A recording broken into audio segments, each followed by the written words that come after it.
In today's video, let me show you the way that you can create an account of Netflix. Welcome back to a new guide video on how Connect. If you also want to watch movies, web series, or TV shows and you're trying to create a Netflix account, in today's video, let me show you the exact process.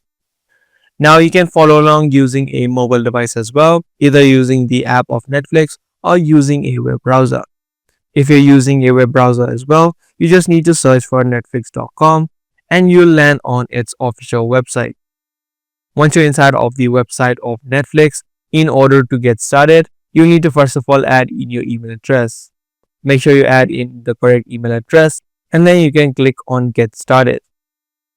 In the next step, you just need to click on send link so that you can successfully go inside of Netflix without having to create a password. So just click on send link and then you can open up your email. Now there are usually two options. Either you can just log into your Netflix account using your link or you can instead create a password as well. Both work, so depending upon what you want, you can choose your option. For this video, I'm just going to use the link and then you can click on create your account. Now the last thing you need to do is select a plan and then head over to the checkout section. As Netflix is not free, you'll need to select a plan and subscribe for it.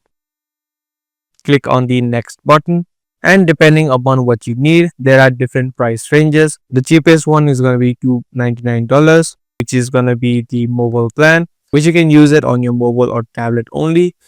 And the resolution of the video is going to be 480p. So depending upon what you want, select the plan that you need and then click on next.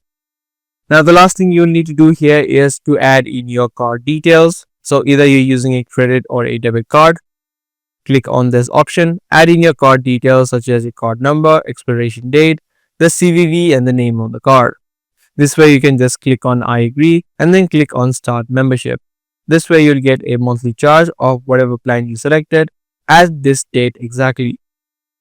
So that was a step-by-step process on the way that you create an account of Netflix. If this video was helpful to you, be sure to subscribe and also make sure to give this video a thumbs up. That's going to be all for this one. I'll see you in the next video.